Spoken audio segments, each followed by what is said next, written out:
أعوذ بالله من الشيطان الرجيم. بسم الله الرحمن الرحيم. ألف لام ميم. ذلك الكتاب لا ريب فيه هدى للمتقين الذين يؤمنون بالغيب ويقيمون الصلاة ومما رزقناهم ينفقون والذين يؤمنون بما أنزل إليك وما أنزل من قبلك وبالآخرة هم يوقنون أولئك على هدى من ربهم وأولئك هم المفلحون. إن الذين كفروا سواء عليهم أأنذرتهم أم لم تنذرهم لا يؤمنون. ختم الله على قلوبهم وعلى سمعهم وعلى أبصارهم غشاوة ولهم عذاب عظيم. ومن الناس من يقول آمنا بالله وباليوم الآخر وما هم بمؤمنين يخادعون الله والذين آمنوا وما يخدعون إلا أنفسهم وما يشعرون. في قلوبهم مرض فزادهم الله مرضا ولهم عذاب أليم بما كانوا يكذبون. وإذا قيل لهم لا تفسدوا في الأرض قالوا إنما نحن مصلحون ألا إنهم هم المفسدون ولكن لا يشعرون. وإذا قيل لهم آمنوا كما آمن الناس قالوا أنؤمن كما آمن السفهاء ألا إنهم هم السفهاء ولكن لا يعلمون. وإذا لقوا الذين آمنوا قالوا آمنا وإذا خلوا إلى شياطينهم قالوا إنا معكم إنما نحن مستهزئون. الله يستهزئ بهم ويمدهم في طغيانهم يعمهون. أولئك الذين اشتروا الضلالة بالهدى فما ربحت تجارتهم وما كانوا مهتدين. مثلهم كمثل الذي استوقد نارا فلما أضاءت ما حوله ذهب الله بنورهم وتركهم في ظلمات لا يبصرون. صم بكم عمي فهم لا يرجعون. أو كصيب من السماء فيه ظلمات ورعد وبرق يجعلون أصابعهم في آذانهم من الصواعق حذر الموت والله محيط بالكافرين. يكاد البرق يخطف أبصارهم كلما أضاء لهم مشوا فيه وإذا أظلم عليهم قاموا ولو شاء الله لذهب بسمعهم وأبصارهم إن الله على كل شيء قدير. يا أيها الناس اعبدوا ربكم الذي خلقكم والذين من قبلكم لعلكم تتقون. الذي جعل لكم الأرض فراشا والسماء بناء وأنزل من السماء ماء فأخرج به من الثمرات رزقا لكم فلا تجعلوا لله أندادا وأنتم تعلمون. وإن كنتم في ريب مما نزلنا على عبدنا فأتوا بسورة من مثله وادعوا شهداءكم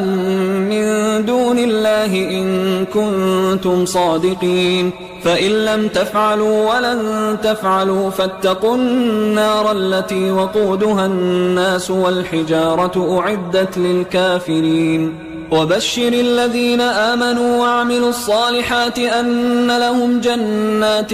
تجري من تحتها الأنهار كلما رزقوا منها من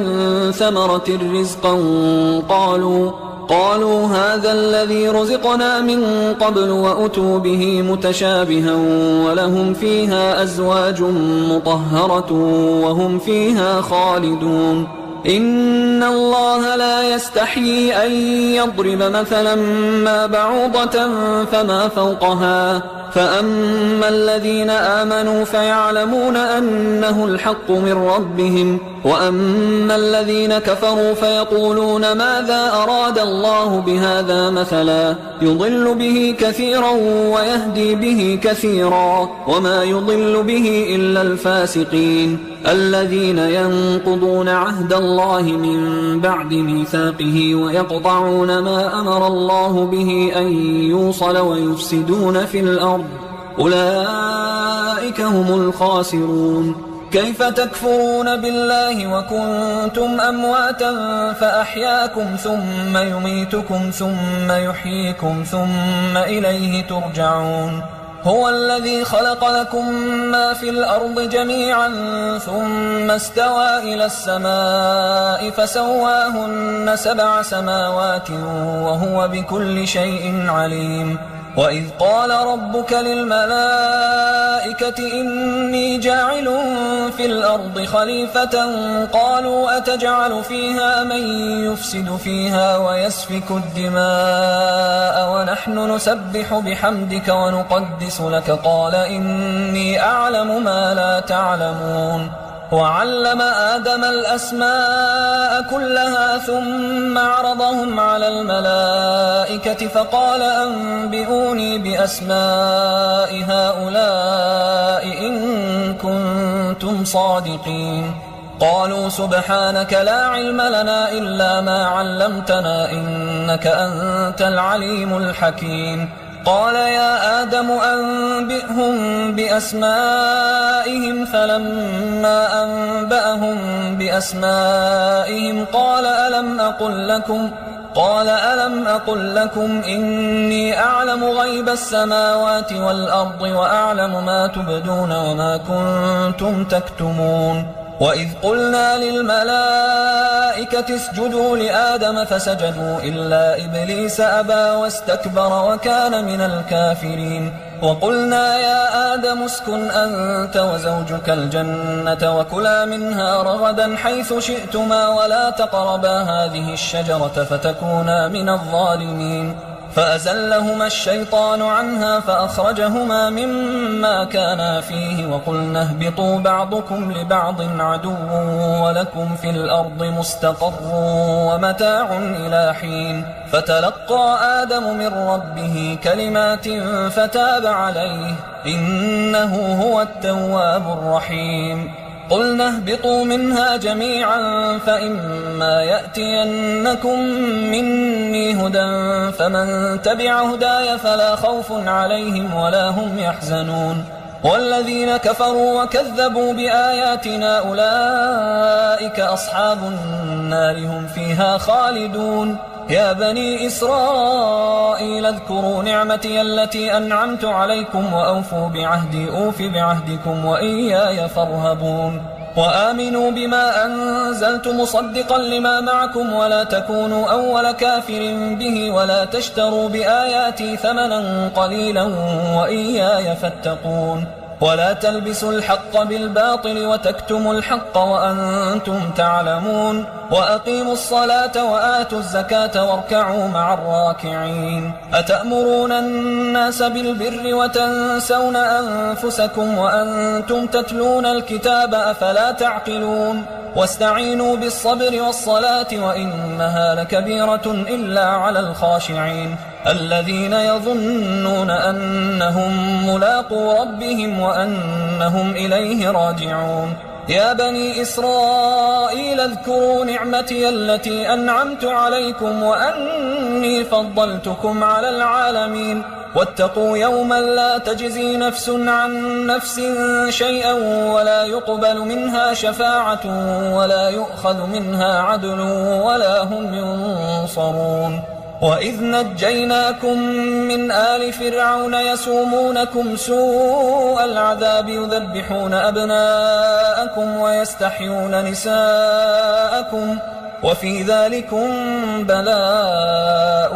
من ربكم عظيم. وإذ فرقنا بكم البحر فأنجيناكم وأغرقنا آل فرعون وأنتم تنظرون. وإذ واعدنا موسى 40 ليلة ثم اتخذتم العجل من بعده وأنتم ظالمون. ثم عفونا عنكم من بعد ذلك لعلكم تشكرون وإذ آتينا موسى الكتاب والفرقان لعلكم تهتدون وإذ قال موسى لقومه يا قوم إنكم ظلمتم أنفسكم باتخاذكم العجل فتوبوا إلى بارئكم فاقتلوا أنفسكم ذلكم خير لكم عند بارئكم فتاب عليكم إنه هو التواب الرحيم وإذ قلتم يا موسى لن نؤمن لك حتى نرى الله جهرة فأخذتكم الصاعقة وأنتم تنظرون ثم بعثناكم من بعد موتكم لعلكم تشكرون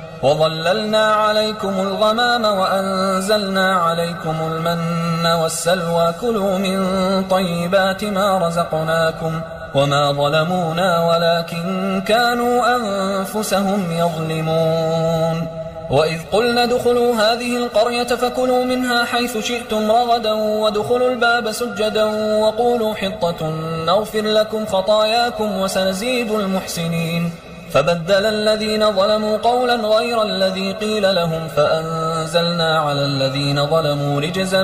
من السماء بما كانوا يفسقون وإذ استسقى موسى لقومه فقلنا اضرب بعصاك الحجر فانفجرت منه 12 عينا قد علم كل أناس مشربهم كلوا واشربوا من رزق الله ولا تعثوا في الأرض مفسدين وإذ قلتم يا موسى لن نصبر على طعام واحد فادع لنا ربك يخرج لنا مما تنبت الأرض من بقلها وقثائها وفومها وعدسها وبصلها قال أتستبدلون الذي هو أدنى بالذي هو خير اهبطوا مصرا فإن لكم ما سألتم وضربت عليهم الذلة والمسكنة وباءوا بغضب من الله ذلك بأنهم كانوا يكفرون بآيات الله ويقتلون النبيين بغير الحق ذلك بما عصوا وكانوا يعتدون إن الذين آمنوا والذين هادوا والنصارى والصابئين من آمن بالله واليوم الآخر وعمل صالحا فلهم أجرهم عند ربهم ولا خوف عليهم ولا هم يحزنون وإذ أخذنا ميثاقكم ورفعنا فوقكم الطور خذوا ما آتيناكم بقوة واذكروا ما فيه لعلكم تتقون ثم توليتم من بعد ذلك فلولا فضل الله عليكم ورحمته لكنتم من الخاسرين ولقد علمتم الذين اعتدوا منكم في السبت فقلنا لهم كونوا قردة خاسئين فجعلناها نكالا لما بين يديها وما خلفها وموعظة للمتقين وإذ قال موسى لقومه إن الله يأمركم أن تذبحوا بقرة قالوا أتتخذنا هزوا قال أعوذ بالله أن أكون من الجاهلين قالوا ادع لنا ربك يبين لنا ما هي قال إنه يقول إنها بقرة لا فارض ولا بكر عوان بين ذلك فافعلوا ما تؤمرون قالوا ادع لنا ربك يبين لنا ما لونها قال إنه يقول إنها بقرة صفراء فاقع لونها تسر الناظرين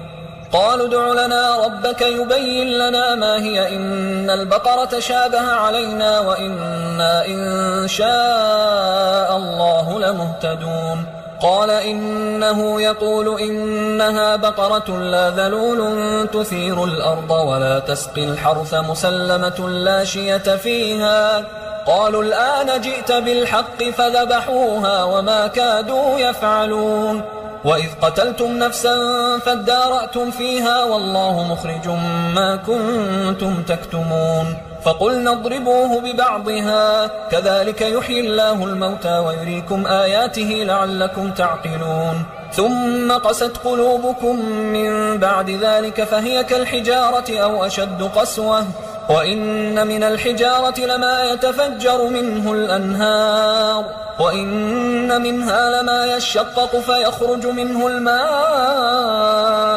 وإن منها لما يهبط من خشية الله وما الله بغافل عما تعملون أفتطمعون أن يؤمنوا لكم وقد كان فريق منهم يسمعون كلام الله ثم يحرفونه من بعد ما عقلوه وهم يعلمون وإذا لقوا الذين آمنوا قالوا آمنا وإذا خلا بعضهم إلى بعض قالوا أتحدثونهم بما فتح الله عليكم ليحاجوكم به عند ربكم أفلا تعقلون أولا يعلمون أن الله يعلم ما يسرون وما يعلنون ومنهم أميون لا يعلمون الكتاب إلا أماني وإنهم إلا يظنون فويل للذين يكتبون الكتاب بأيديهم ثم يقولون هذا من عند الله ليشتروا به ثمنا قليلا فويل لهم مما كتبت أيديهم وويل لهم مما يكسبون وقالوا لن تمسنا النار إلا أياما معدودة قل أتخذتم عند الله عهدا فلن يخلف الله عهده أم تقولون على الله ما لا تعلمون بلى من كسب سيئة وأحاطت به خطيئته فأولئك أصحاب النار هم فيها خالدون والذين آمنوا وعملوا الصالحات أولئك أصحاب الجنة هم فيها خالدون وإذ أخذنا ميثاق بني إسرائيل لا تعبدون إلا الله وبالوالدين إحسانا وذي القربى واليتامى والمساكين وقولوا للناس حسنا وأقيموا الصلاة وآتوا الزكاة ثم توليتم إلا قليلا منكم وأنتم معرضون وإذ أخذنا ميثاقكم لا تسفكون دماءكم ولا تخرجون أنفسكم من دياركم ثم أقررتم وأنتم تشهدون ثم أنتم هؤلاء تقتلون أنفسكم وتخرجون فريقا منكم من ديارهم تظاهرون عليهم بالإثم والعدوان وإن يأتوكم أسارى تفادوهم وهو محرم عليكم إخراجهم أفتؤمنون ببعض الكتاب وتكفرون ببعض فما جزاء من يفعل ذلك منكم إلا خزي في الحياة الدنيا ويوم القيامة يردون إلى أشد العذاب وما الله بغافل عما تعملون أولئك الذين اشتروا الحياة الدنيا بالآخرة فلا يخفف عنهم العذاب ولا هم ينصرون ولقد آتينا موسى الكتاب وقفينا من بعده بالرسل وآتينا عيسى ابن مريم البينات وأيدناه بروح القدس أفكلما جاءكم رسول بما لا تهوى أنفسكم استكبرتم ففريقا كذبتم وفريقا تقتلون وقالوا قلوبنا غلف بل لعنهم الله بكفرهم فقليلا ما يؤمنون ولما جاءهم كتاب من عند الله مصدق لما معهم وكانوا من قبل يستفتحون على الذين كفروا فلما جاءهم ما عرفوا كفروا به فلعنة الله على الكافرين بئس ما اشتروا به أنفسهم أن يكفروا بما أنزل الله بغيا أن ينزل الله من فضله على من يشاء من عباده فباءوا بغضب على غضب وللكافرين عذاب مهين وإذا قيل لهم آمنوا بما أنزل الله قالوا نؤمن بما أنزل علينا ويكفرون بما وراءه وهو الحق مصدقا لما معهم قل فلم تقتلون أنبياء الله من قبل إن كنتم مؤمنين ولقد جاءكم موسى بالبينات ثم اتخذتم العجل من بعده وأنتم ظالمون وإذ أخذنا ميثاقكم ورفعنا فوقكم الطور خذوا ما آتيناكم بقوة واسمعوا قالوا سمعنا وعصينا قالوا سمعنا وعصينا وأشربوا في قلوبهم العجل بكفرهم قل بئس ما يأمركم به إيمانكم إن كنتم مؤمنين قل إن كانت لكم الدار الآخرة عند الله خالصة من دون الناس فتمنوا الموت إن كنتم صادقين ولن يتمنوه أبدا بما قدمت أيديهم والله عليم بالظالمين ولتجدنهم أحرص الناس على حياة ومن الذين أشركوا يود أحدهم لو يعمر 1000 سنة وما هو بمزحزحه من العذاب أن يعمر والله بصير بما يعملون قل من كان عدوا لجبريل فإنه نزله على قلبك بإذن الله مصدقا لما بين يديه وهدى وبشرى للمؤمنين من كان عدوا لله وملائكته ورسله وجبريل وميكال فإن الله عدو للكافرين ولقد أنزلنا إليك آيات بينات وما يكفر بها إلا الفاسقون أوكلما عاهدوا عهدا نبذه فريق منهم بل أكثرهم لا يؤمنون ولما جاءهم رسول من عند الله مصدق لما معهم نبذ فريق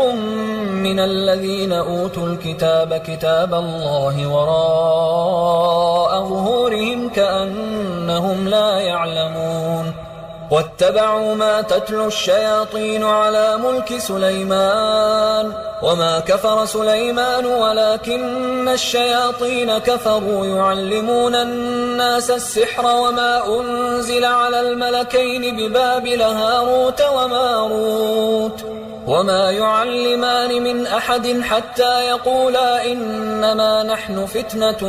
فلا تكفر فيتعلمون منهما ما يفرقون به بين المرء وزوجه وما هم بضارين به من أحد إلا بإذن الله ويتعلمون ما يضرهم ولا ينفعهم ولقد علموا لمن اشتراه ما له في الآخرة من خلاق ولبئس ما شروا به أنفسهم لو كانوا يعلمون ولو أنهم آمنوا واتقوا لمثوبة من عند الله خير لو كانوا يعلمون يا أيها الذين آمنوا لا تقولوا راعنا وقولوا انظرنا واسمعوا وللكافرين عذاب أليم ما يود الذين كفروا من أهل الكتاب ولا المشركين أن ينزل عليكم من خير من ربكم والله يختص برحمته من يشاء والله ذو الفضل العظيم ما ننسخ من آية أو ننسها نأت بخير منها أو مثلها ألم تعلم أن الله على كل شيء قدير ألم تعلم أن الله له ملك السماوات والأرض وما لكم من دون الله من ولي ولا نصير أم تريدون أن تسألوا رسولكم كما سئل موسى من قبل ومن يتبدل الكفر بالإيمان فقد ضل سواء السبيل ود كثير من أهل الكتاب لو يردونكم من بعد إيمانكم كفارا حسدا من عند أنفسهم من بعد ما تبين لهم الحق فاعفوا واصفحوا حتى يأتي الله بأمره إن الله على كل شيء قدير وأقيموا الصلاة وآتوا الزكاة وما تقدموا لأنفسكم من خير تجدوه عند الله إن الله بما تعملون بصير وقالوا لن يدخل الجنة إلا من كان هودا أو نصارى تلك أمانيهم قل هاتوا برهانكم إن كنتم صادقين بلى من أسلم وجهه لله وهو محسن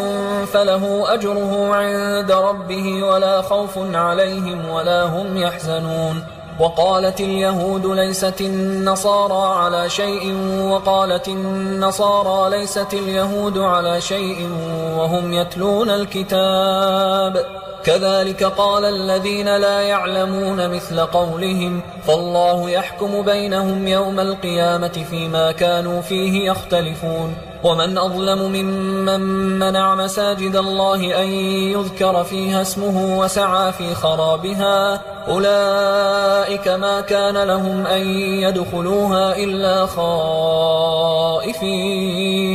لهم في الدنيا خزي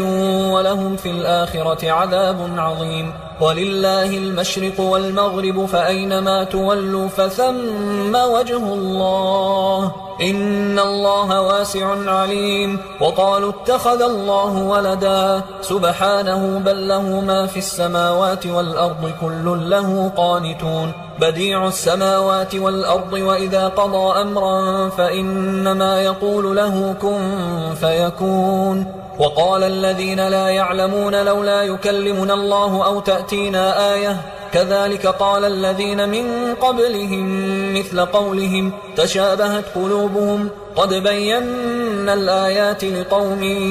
يوقنون إنا أرسلناك بالحق بشيرا ونذيرا ولا تسأل عن أصحاب الجحيم ولن ترضى عنك اليهود ولا النصارى حتى تتبع ملتهم قل إن هدى الله هو الهدى ولئن اتبعت أهواءهم بعد الذي جاءك من العلم ما لك من الله من ولي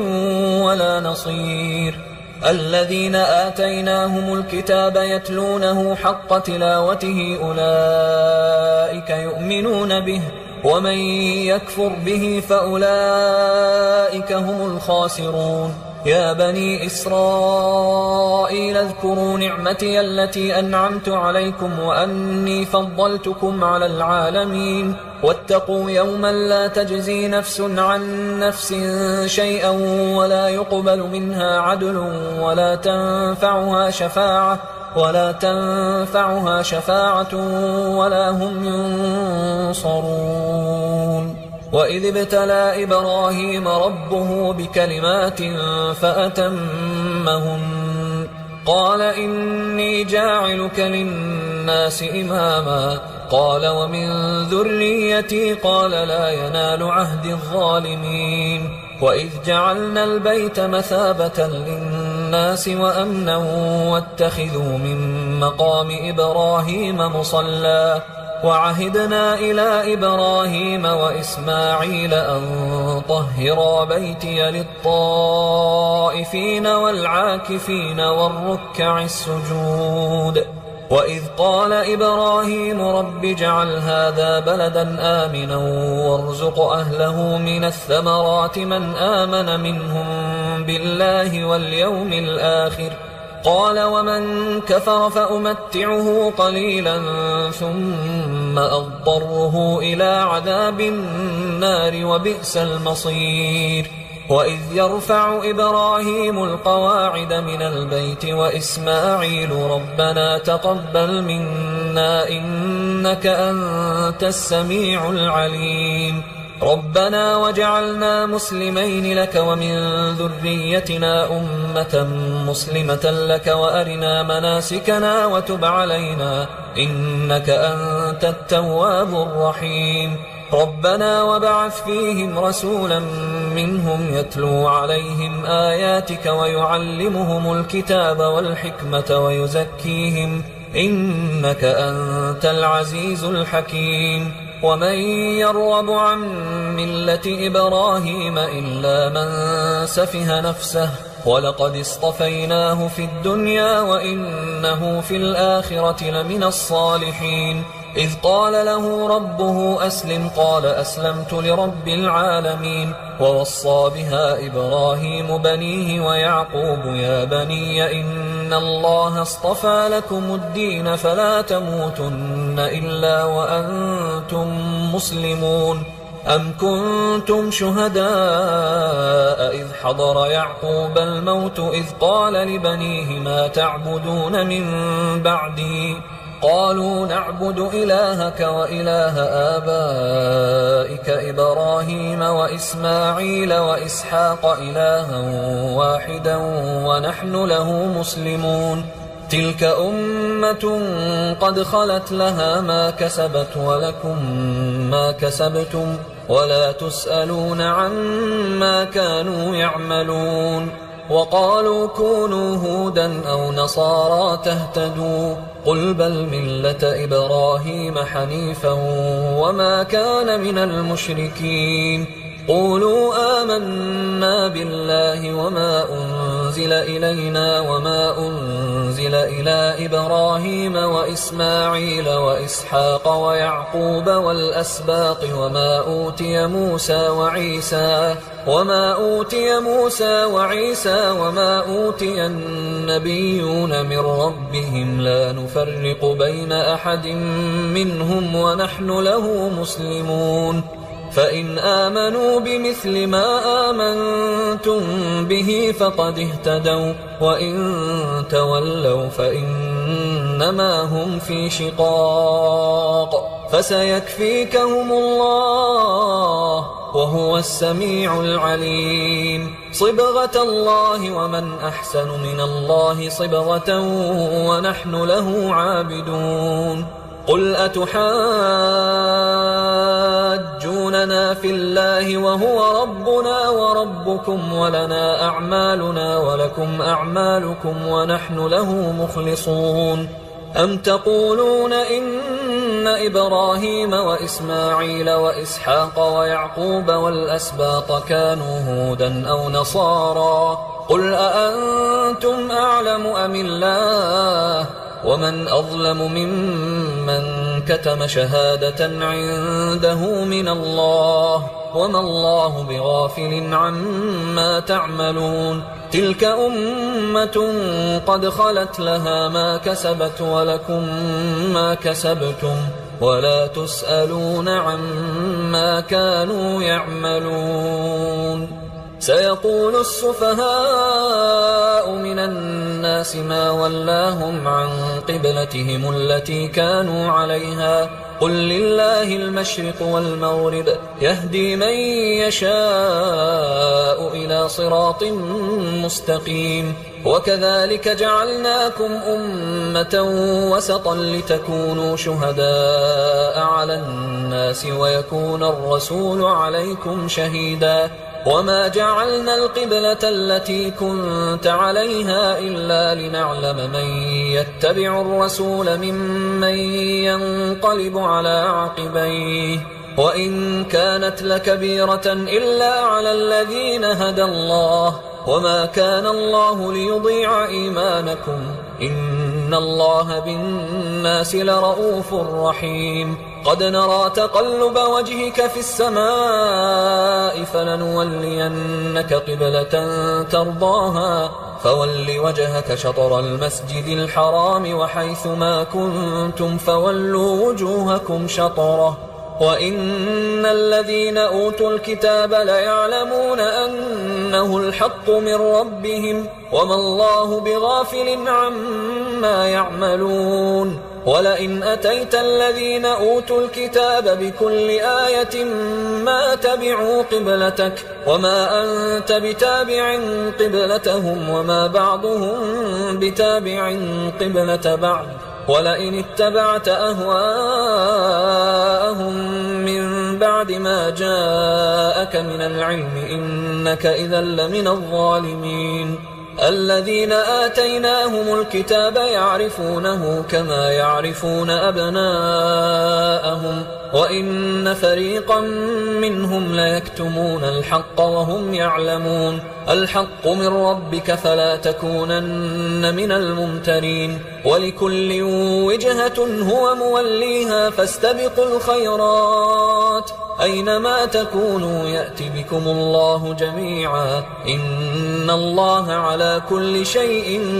قدير ومن حيث خرجت فول وجهك شطر المسجد الحرام وإنه للحق من ربك وما الله بغافل عما تعملون ومن حيث خرجت فول وجهك شطر المسجد الحرام وحيث ما كنتم فولوا وجوهكم شطره لئلا يكون للناس عليكم حجة إلا الذين ظلموا منهم فلا تخشوهم واخشوني ولأتم نعمتي عليكم ولعلكم تهتدون كما أرسلنا فيكم رسولا منكم يتلو عليكم آياتنا ويزكيكم ويعلمكم الكتاب والحكمة ويعلمكم ما لم تكونوا تعلمون فاذكروني أذكركم واشكروا لي ولا تكفرون يا أيها الذين آمنوا استعينوا بالصبر والصلاة إن الله مع الصابرين ولا تقولوا لمن يقتل في سبيل الله أموات بل أحياء ولكن لا تشعرون ولنبلونكم بشيء من الخوف والجوع ونقص من الأموال والأنفس والثمرات وبشر الصابرين الذين إذا أصابتهم مصيبة قالوا إنا لله وإنا إليه راجعون أولئك عليهم صلوات من ربهم ورحمة وأولئك هم المهتدون إن الصفا والمروة من شعائر الله فمن حج البيت أو اعتمر فلا جناح عليه أن يطوف بهما ومن تطوع خيرا فإن الله شاكر عليم إن الذين يكتمون ما أنزلنا من البينات والهدى من بعد ما بيناه للناس في الكتاب أولئك يلعنهم الله ويلعنهم اللاعنون إلا الذين تابوا وأصلحوا وبينوا فأولئك أتوب عليهم وأنا التواب الرحيم إن الذين كفروا وماتوا وهم كفار أولئك عليهم لعنة الله والملائكة والناس أجمعين خالدين فيها لا يخفف عنهم العذاب ولا هم ينظرون وإلهكم إله واحد لا إله إلا هو الرحمن الرحيم إن في خلق السماوات والأرض واختلاف الليل والنهار والفلك التي تجري في البحر بما ينفع الناس وما أنزل الله من السماء من ماء فأحيا به الأرض بعد موتها وبث فيها من كل دابة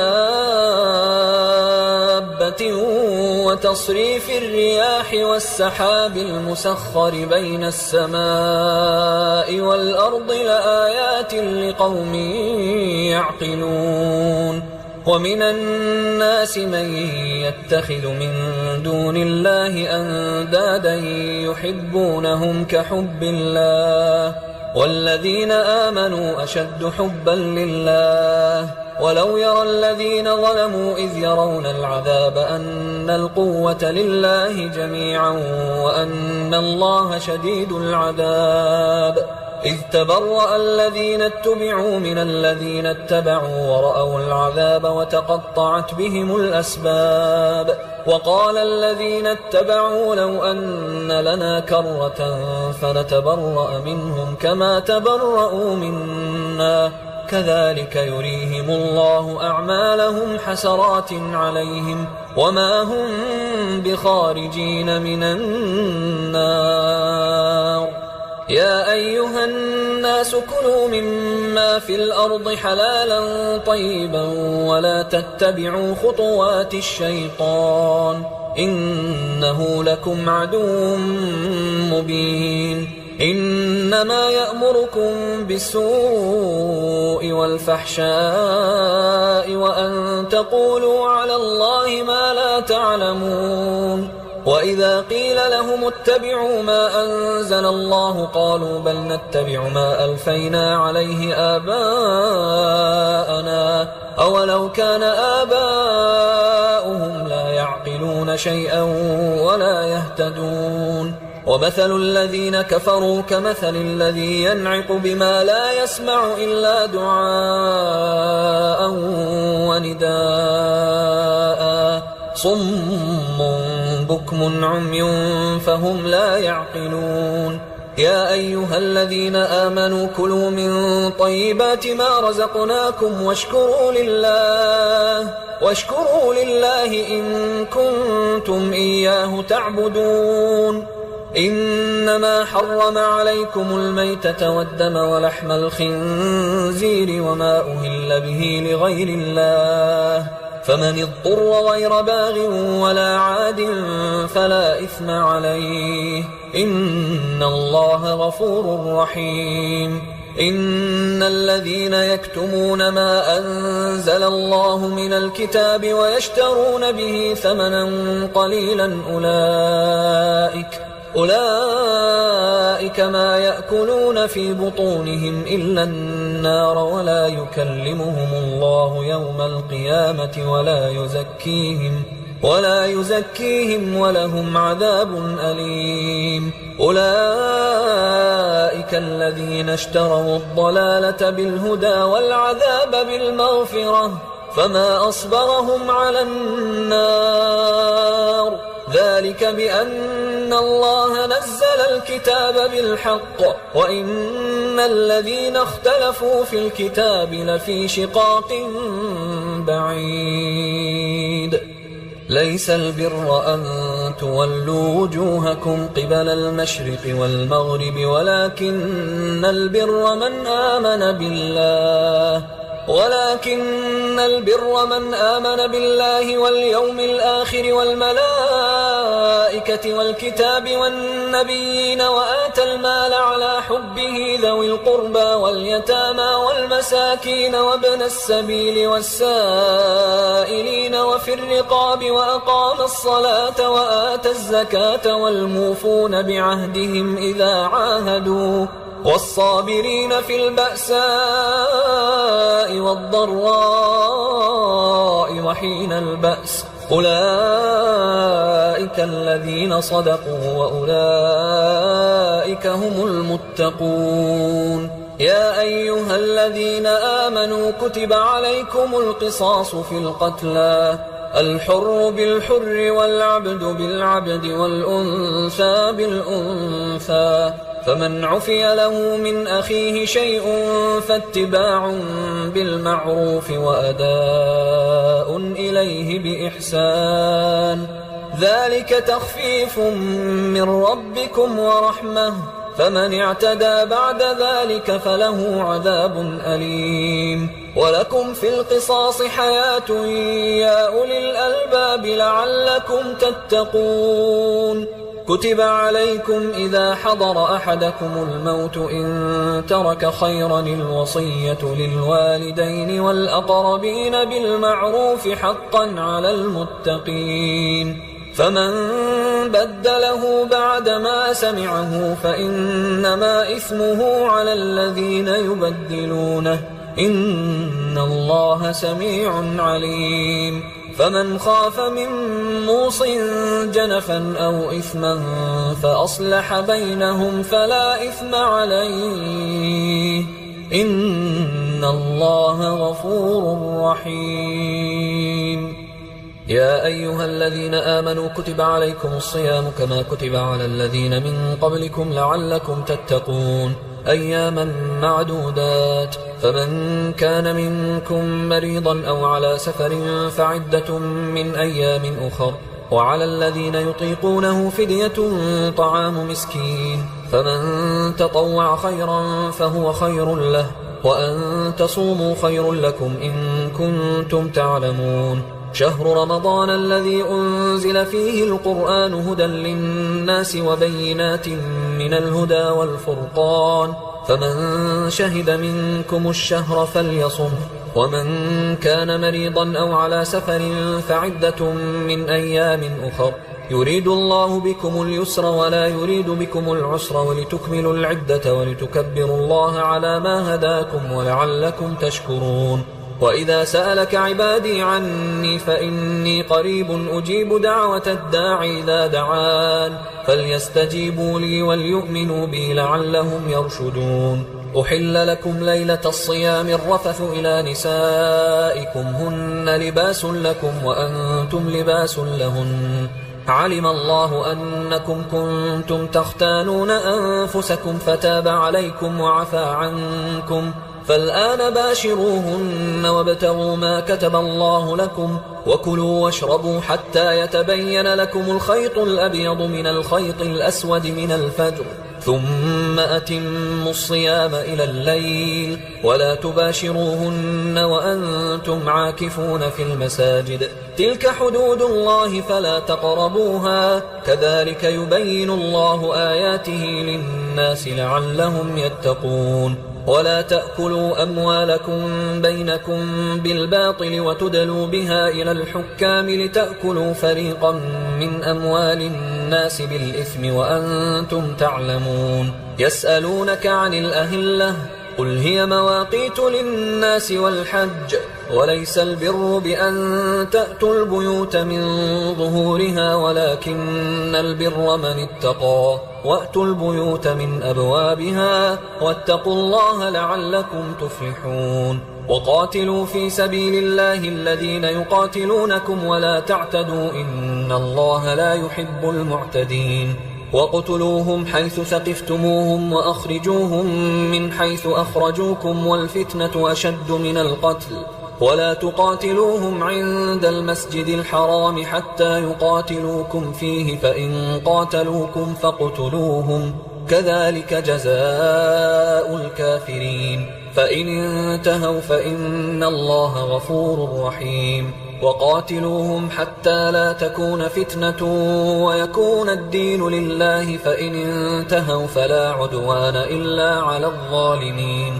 الشهر الحرام بالشهر الحرام والحرمات قصاص، فمن اعتدى عليكم فاعتدوا عليه بمثل ما اعتدى عليكم، واتقوا الله واعلموا أن الله مع المتقين. وأنفقوا في سبيل الله ولا تلقوا بأيديكم إلى التهلكة وأحسنوا إن الله يحب المحسنين. وأتموا الحج والعمرة لله، فإن أحصرتم فما استيسر من الهدي، ولا تحلقوا رؤوسكم حتى يبلغ الهدي محله، فمن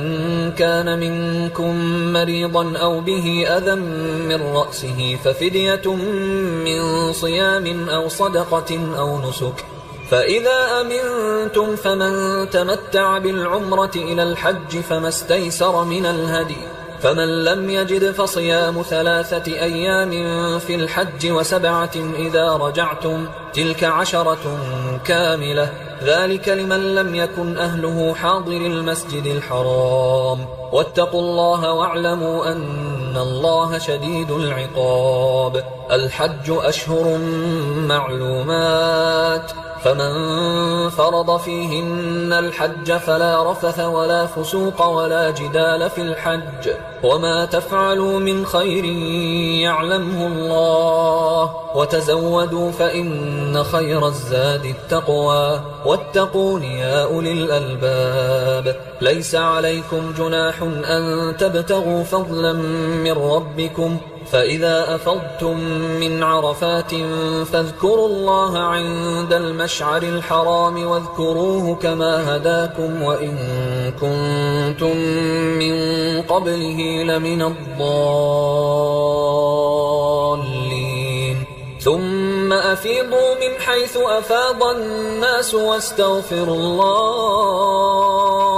إن الله غفور رحيم. فإذا قضيتم مناسككم فاذكروا الله كذكركم آباءكم أو أشد ذكرا. فمن الناس من يقول ربنا آتنا في الدنيا وما له في الآخرة من خلاق، ومنهم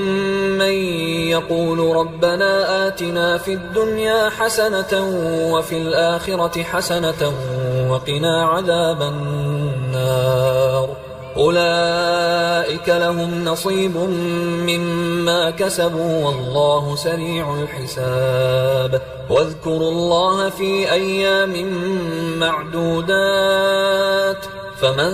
تعجل في يومين فلا إثم عليه ومن تأخر فلا إثم عليه لمن اتقى. واتقوا الله واعلموا أنكم إليه تحشرون. ومن الناس من يعجبك قوله في الحياة الدنيا ويشهد الله على ما في قلبه وهو ألد الخصام. وإذا تولى سعى في الأرض ليفسد فيها ويهلك الحرث والنسل والله لا يحب الفساد. وإذا قيل له اتق الله أخذته العزة بالإثم فحسبه جهنم ولبئس المهاد. ومن الناس من يشري نفسه ابتغاء مرضات الله والله رؤوف بالعباد. يا أيها الذين آمنوا ادخلوا في السلم كافة ولا تتبعوا خطوات الشيطان إنه لكم عدو مبين. فإن زللتم من بعد ما جاءتكم البينات فاعلموا أن الله عزيز حكيم. هل ينظرون إلا أن يأتيهم الله في ظلل من الغمام والملائكة وقضي الأمر وإلى الله ترجع الأمور. سل بني إسرائيل كم آتيناهم من آية بينة ومن يبدل نعمة الله من بعد ما جاءته فإن الله شديد العقاب. زين للذين كفروا الحياة الدنيا ويسخرون من الذين آمنوا والذين اتقوا فوقهم يوم القيامة والله يرزق من يشاء بغير حساب. كان الناس أمة واحدة فبعث الله النبيين مبشرين ومنذرين وأنزل معهم الكتاب بالحق ليحكم بين الناس فيما اختلفوا فيه وما اختلف فيه إلا الذين أوتوه من بعد ما جاءتهم البينات بغيا بينهم فهدى الله الذين آمنوا لما اختلفوا فيه من الحق بإذنه والله يهدي من يشاء إلى صراط مستقيم. أم حسبتم أن تدخلوا الجنة ولما يأتكم مثل الذين خلوا من قبلكم مستهم البأساء والضراء وزلزلوا حتى يقول الرسول والذين آمنوا معه متى نصر الله ألا إن نصر الله قريب. يسألونك ماذا ينفقون قل ما أنفقتم من خير فللوالدين والأقربين واليتامى والمساكين وابن السبيل وما تفعلوا من خير فإن الله به عليم كتب عليكم القتال وهو كره لكم وعسى أن تكرهوا شيئا وهو خير لكم وعسى أن تحبوا شيئا وهو شر لكم والله يعلم وأنتم لا تعلمون يسألونك عن الشهر الحرام قتال فيه قل قتال فيه كبير وصد عن سبيل الله وكفر به والمسجد الحرام وإخراج أهله منه أكبر عند الله والفتنة أكبر من القتل ولا يزالون يقاتلونكم حتى يردوكم عن دينكم إن استطاعوا ومن يرتدد منكم عن دينه فيمت وهو كافر فأولئك حبطت أعمالهم في الدنيا والآخرة وأولئك أصحاب النار هم فيها خالدون إن الذين آمنوا والذين هاجروا وجاهدوا في سبيل الله أولئك يرجون رحمة الله والله غفور رحيم يسألونك عن الخمر والميسر قل فيهما إثم كبير ومنافع للناس وإثمهما أكبر من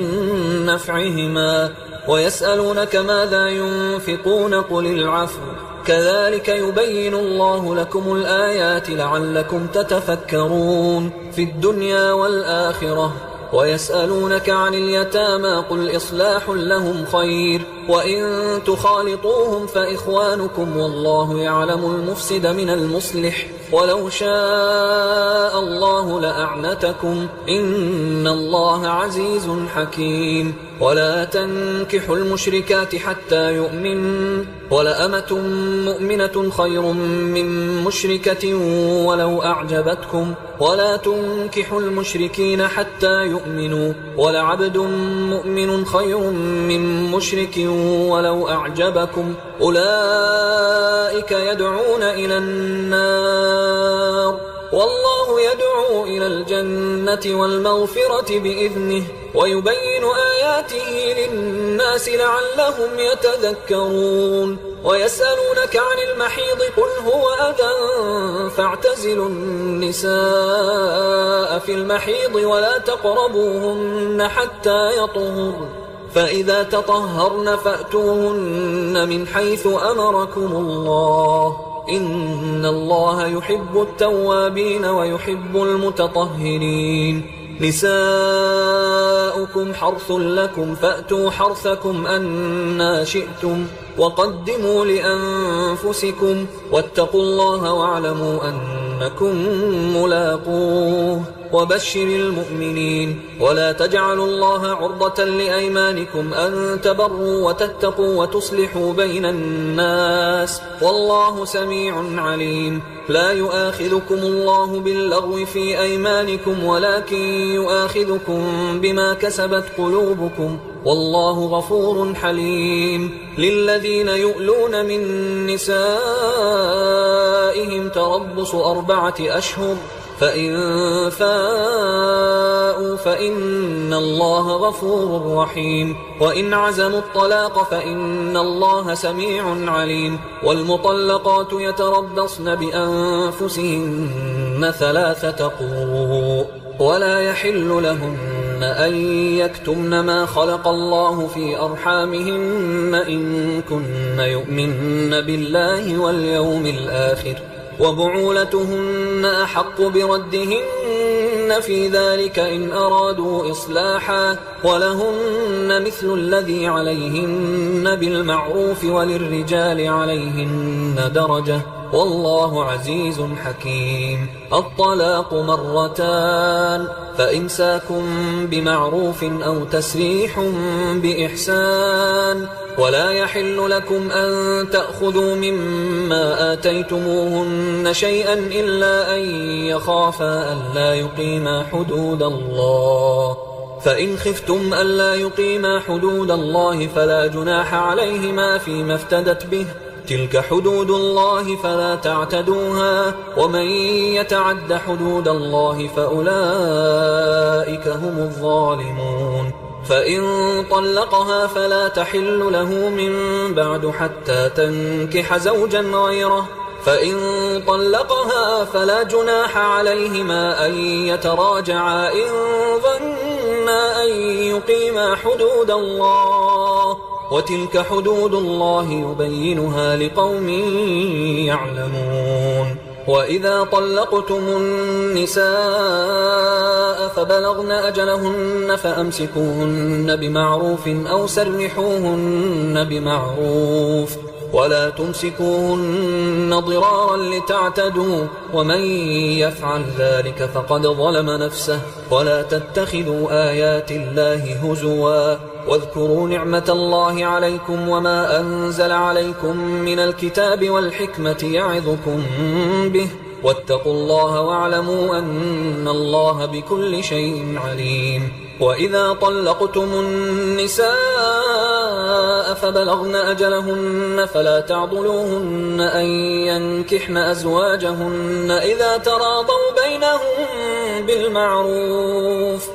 ذلك يوعظ به من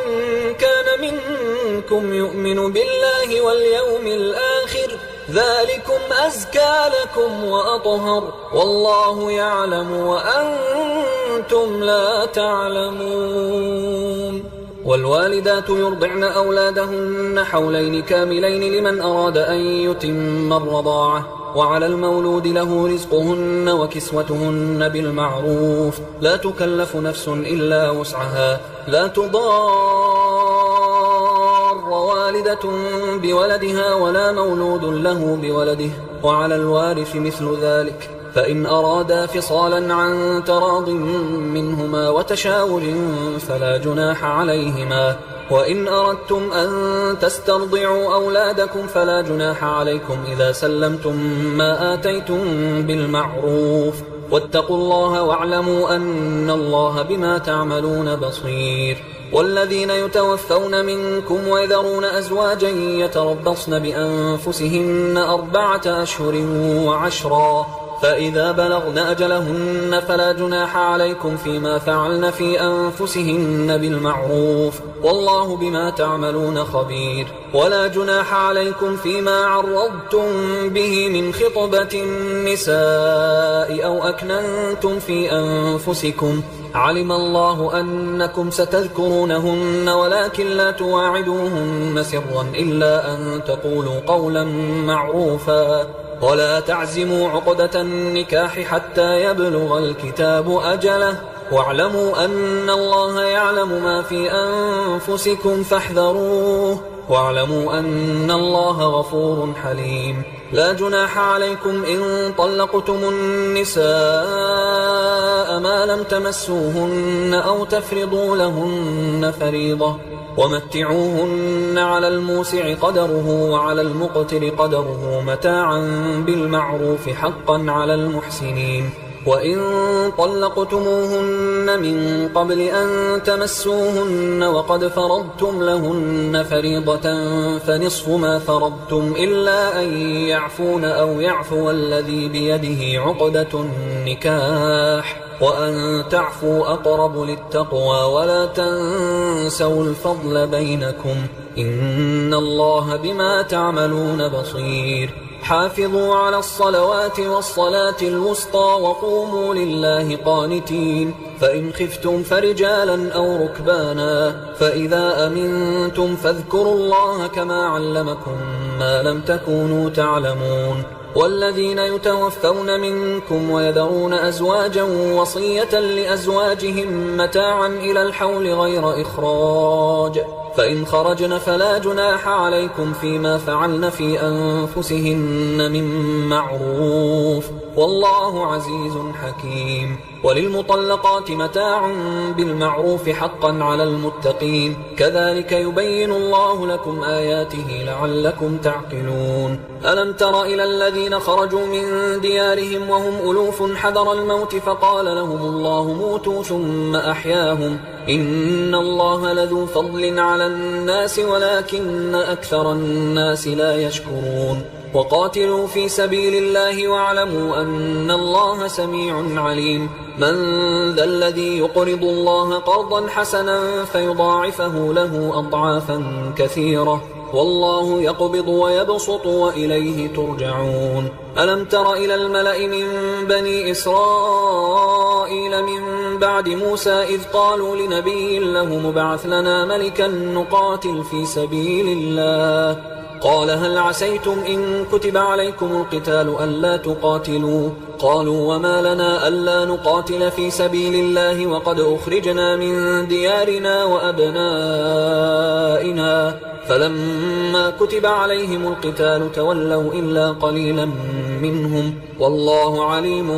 بالظالمين وقال لهم نبيهم إن الله قد بعث لكم طالوت ملكا قالوا أنى يكون له الملك علينا ونحن أحق بالملك منه ولم يؤت سعة من المال قال إن الله اصطفاه عليكم وزاده بسطة في العلم والجسم والله يؤتي ملكه من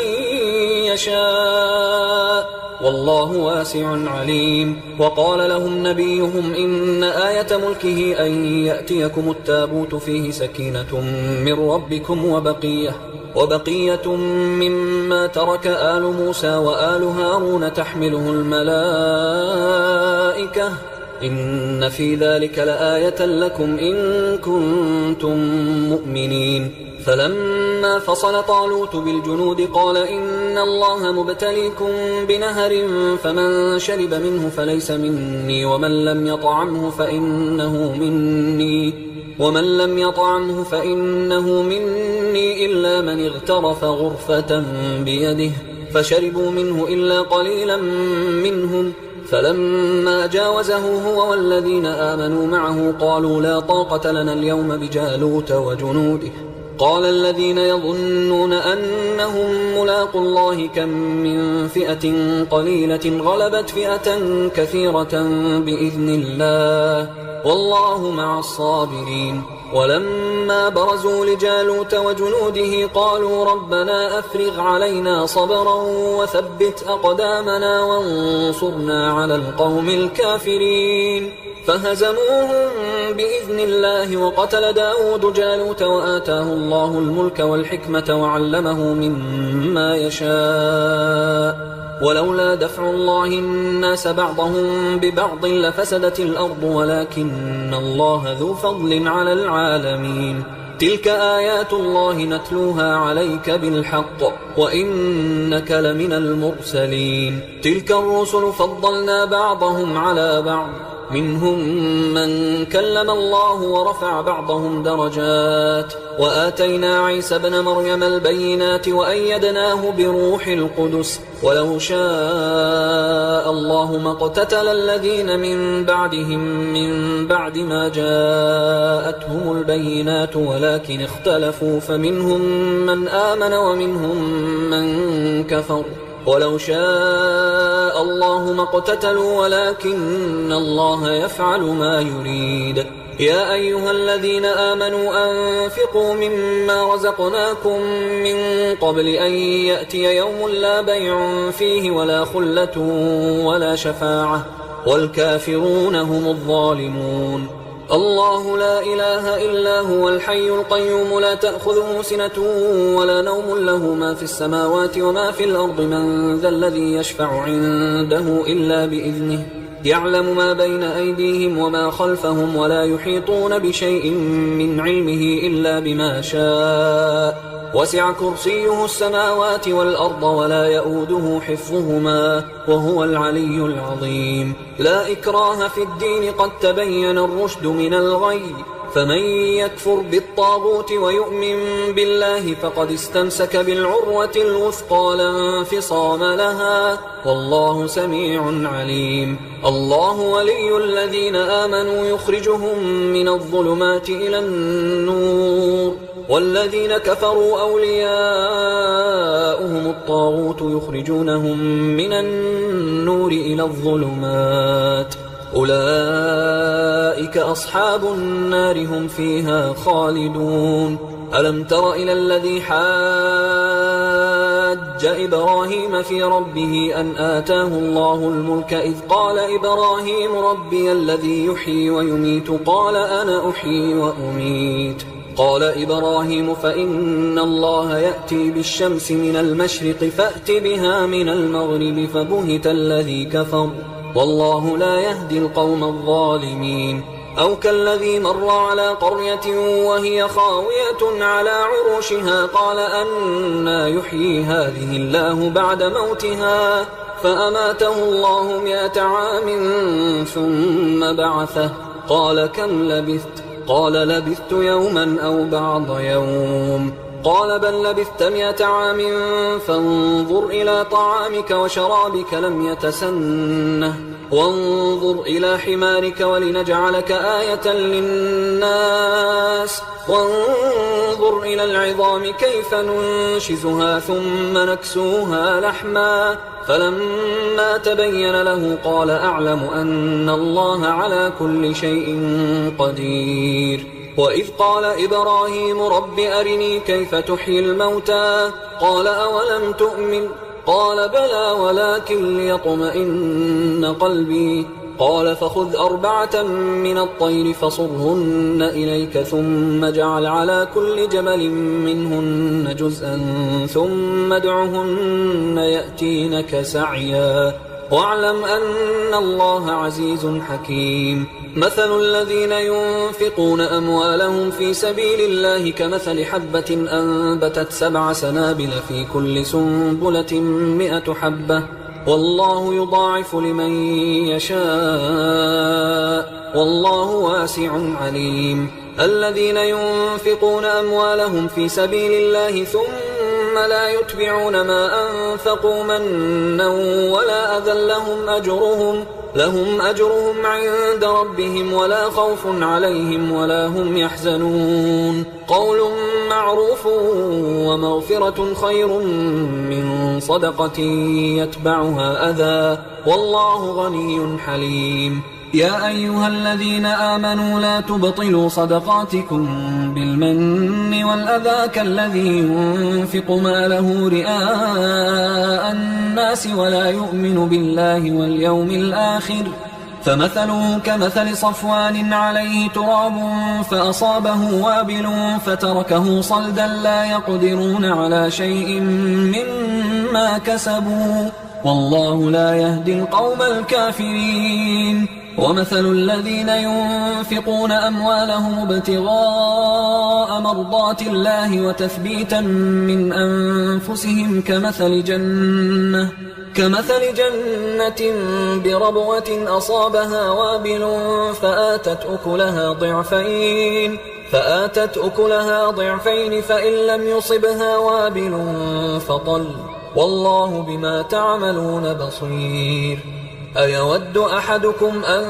تكون له جنة من نخيل وأعناب تجري من تحتها الأنهار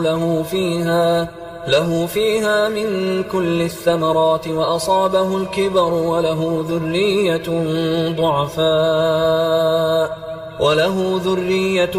ضعفاء فأصابها إعصار فيه نار فاحترقت كذلك يبين الله لكم الآيات لعلكم تتفكرون يا أيها الذين آمنوا أنفقوا من طيبات ما كسبتم ومما أخرجنا لكم من الأرض ولا تيمموا الخبيث منه تنفقون ولستم بآخذيه إلا أن تغمضوا فيه واعلموا أن الله غني حميد الشيطان يعدكم الفقر ويأمركم بالفحشاء والله يعدكم مغفرة منه وفضلا والله واسع عليم يؤتي الحكمة من يشاء ومن يؤت الحكمة فقد أوتي خيرا كثيرا وما يذكر إلا أولو الألباب وما أنفقتم من نفقة أو نذرتم من نذر فإن الله يعلمه وما للظالمين من أنصار إن تبدوا الصدقات فنعما هي وإن تخفوها وتؤتوها الفقراء فهو خير لكم ويكفر عنكم من سيئاتكم والله بما تعملون خبير ليس عليك هداهم ولكن الله يهدي من يشاء وما تنفقوا من خير فلأنفسكم وما تنفقون إلا ابتغاء وجه الله وما تنفقوا من خير يوفى إليكم وأنتم لا تظلمون للفقراء الذين أحصروا في سبيل الله لا يستطيعون ضربا في الأرض يحسبهم الجاهل أغنياء من التعفف تعرفهم بسيماهم لا يسألون الناس إلحافا وما تنفقوا من خير فإن الله به عليم الذين ينفقون أموالهم بالليل والنهار سرا وعلانية فلهم أجرهم عند ربهم ولا خوف عليهم ولا هم يحزنون الذين يأكلون الربا لا يقومون إلا كما يقوم الذي يتخبطه الشيطان من المس ذلك بأنهم قالوا إنما البيع مثل الربا وأحل الله البيع وحرم الربا فمن جاءه موعظة من ربه فانتهى فله ما سلف وأمره إلى الله ومن عاد فأولئك أصحاب النار هم فيها خالدون يمحق الله الربا ويربي الصدقات والله لا يحب كل كفار أثيم إن الذين آمنوا وعملوا الصالحات وأقاموا الصلاة وآتوا الزكاة لهم أجرهم عند ربهم ولا خوف عليهم ولا هم يحزنون يا أيها الذين آمنوا اتقوا الله وذروا ما بقي من الربا إن كنتم مؤمنين فإن لم تفعلوا فأذنوا بحرب من الله ورسوله وإن تبتم فلكم رؤوس أموالكم لا تظلمون ولا تظلمون وإن كان ذو عسرة فنظرة إلى ميسرة وأن تصدقوا خير لكم إن كنتم تعلمون واتقوا يوما ترجعون فيه إلى الله ثم توفى كل نفس ما كسبت وهم لا يظلمون يا أيها الذين آمنوا إذا تداينتم بدين إلى أجل مسمى فاكتبوه وليكتب بينكم كاتب بالعدل ولا يأب كاتب أن يكتب كما علمه الله فليكتب وليملل الذي عليه الحق وليتق الله ربه ولا يبخس منه شيئا فإن كان الذي عليه الحق سفيها أو ضعيفا أو لا يستطيع أن يمله فليملل وليه بالعدل واستشهدوا شهيدين من رجالكم فإن لم يكونا رجلين فرجل وامرأتان ممن ترضون من الشهداء أن تضل إحداهما فتذكر إحداهما الأخرى ولا يأبى الشهداء إذا ما دعوا ولا تسأموا أن تكتبوه صغيرا أو كبيرا إلى أجله ذلكم أقسط عند الله وأقوم للشهادة وأدنى أن لا ترتابوا إلا أن تكون تجارة حاضرة تديرونها بينكم فليس عليكم جناح ألا تكتبوها وأشهدوا إذا تبايعتم ولا يضار كاتب ولا شهيد وإن تفعلوا فإنه فسوق بكم واتقوا الله ويعلمكم الله والله بكل شيء عليم وإن